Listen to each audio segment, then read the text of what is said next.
Hello, everyone. Good morning, good afternoon, good evening. I'm Andre Vargas, editor of Money Talks and Money Report. Here I am for one more of our talk shows, this time interviewing my friend Luis Teixeira, CEO of IntellTech. He's going to tell us about an important theme for Brazil, although it hasn't been given much highlight. He's going to talk about the legislation change regarding tailings dams. Luis knows what he says. He's got a very eclectic education, and well, introducing him is kind of reading a CV. He's a doctor in artificial intelligence and statistics applied to engineering with major in mining. Quite a lot, right? A little bit. How are you? All good. You're very welcome. Thanks for the opportunity. My friend, if I'm not mistaken, in July, the new legislation, the new global rules about tailings dams come into effect. Brazil has gone through two terrible accidents, two ecological disasters. How will this global change in legislation help Brazil, and why is it important? Well, it's not going to help only Brazil, it will help the whole world. And a lot that is there, the guidelines concerning controls, processes, good practices, cultural change, mindset, integration, comes from cases that we already apply here. Because, like, if a plane crashes, you can predict all the scenarios. So you observe the fact, learn from what's happened, improve legislation. It betters, it improves everything around that. The same thing happened in mining. The two situations, even, in the two companies which are very famous, all the press broadcast that. The Mariana and Brumadinho's cases. Yes, Mariana and Brumadinho. But also guidelines came from that. And we are talking about the greatest minds in the world when it comes to safety area, which is geotechnics, large mining companies thought and built guidelines based on this international organization called ICMM. And from that, this standard was created, which is the GISTM in English. That brings all of it formatted and formalized, although much of that Brazil has already implemented and it's running. Much of that, right? Mainly on these two clients that, the accidents happened. Brazil has already implemented part of these rules to avoid new occurrences. Brazil is nowadays a world reference in structural risk and management in mining. That's without a doubt. The cases that happen, like the technological advance, cultural, human risk engineering, controls, legislation, it's impressive. Brazil's evolution can be compared. It was good before, yes, it was, though they occurred, You take as an example aerospace aspect, safety that we've been, the greatest world protocols come from it. And accidents do happen. There's no way to talk about no risk. Bringing it to mining, that's extremely important. Without mining, you don't have a computer, you have no mobile, you have no rocket, you've got nothing. Accidents happen, obviously. It was undoubtedly sad, but what's been learned from that was enormous. The advance was gigantic. And surely I can tell that nowadays we've got a very high level monitoring that is a reference in the whole world. This monitoring, I'm sure that it happens with big players. Well, it is the market I'm involved with. I can talk about big players because I work with Big them. players, they do that. Some years ago, in the wake of mainly Brumadinho's tragedy, I made some news reports about it, and there was the wondering that in Brazil there was a failure in legislation because some mining companies that had stopped their activities would leave the environmental liabilities, leave the tailing dams liability. What we are talking about here is it's always a dam. It's where the ore remains are mixed with mud and water that is decanting, but it doesn't decant completely. Part of it is still at the bottom of the dam, and it might cause erosion in the structures which are containing that material. And in Brazil, there are old mining companies, tailings dams, which are no longer operating. How will you deal with that? Well, all of that is monitored.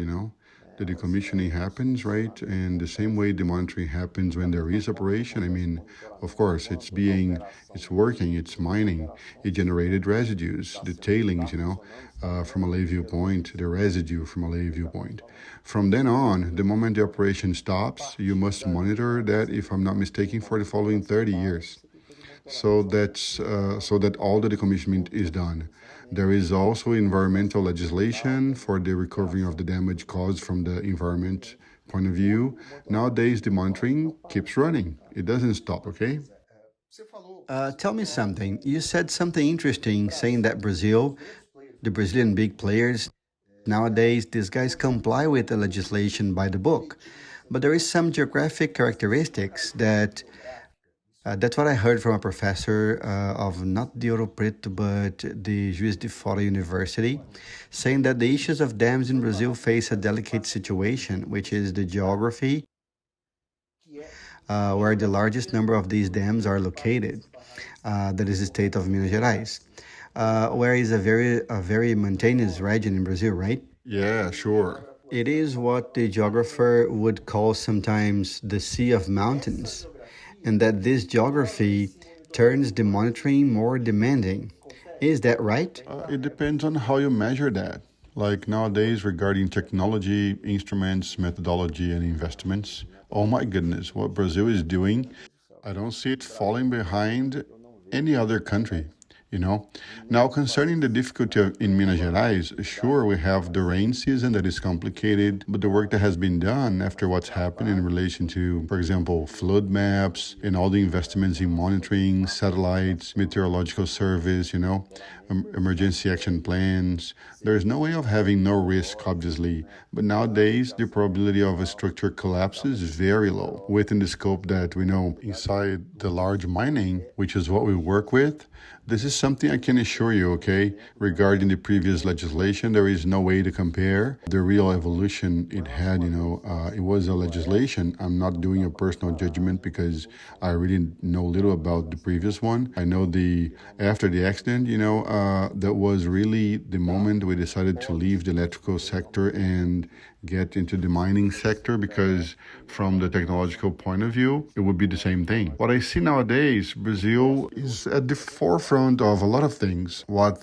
this document brings, for example, comes from, as I said before, from many things Brazil already practices and that is being shown to the world right now. Now, tell me something. The big players are already running, but you have At full blast. at full blast. I'm actually involved in many projects in this direction, big projects. Now, tell me something. The big players are not everyone. There are many local mining companies that are extracting usually iron ore. Are these guys following up the changes in legislation? So the big players, if we consider this way, 80 or 90% of mining in the country, correct? So I can tell 80 or 90% of these guys are at full streams ahead. The other 10% that would be the medium and small ones, in fact, they are not in the market I work with, but the potential risk is extremely low if compared to the big ones, right? Because we are talking about structures that are sometimes half a mile high, There's no way to compare a small mining company, let's say 30 or 40 meter high structures.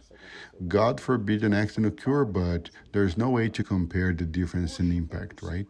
Nowadays, is it possible? I mean, when we saw the accident in Brumadinho, because this one was recorded, it happened that there was a safety camera that was recording the external area. Actually, the safety cameras are recording the external area and the structure, okay? This is already a protocol all over the country. All structures are recorded, and it was like this back then. And there is a liquefying process, Which is a physical process. a physical process that comes at any speed. That occurs nowadays. Is it possible to drain the water that is Sure. down there at the higher speed instead of? I'm asking that because I have already been to these dams. I know how they work. I've seen them working. Gigantic structures. Instead of having only the spillway, is it possible to pump the water out because the dam also receives the water from the rain? People tend to ignore it a little, but you have such structure that is containing the ore mud and that is subject to rains as well. All the rain that falls on hills around it flows into the dam. Is it possible to pump that out? Because the structure was shaken by the water that was in there.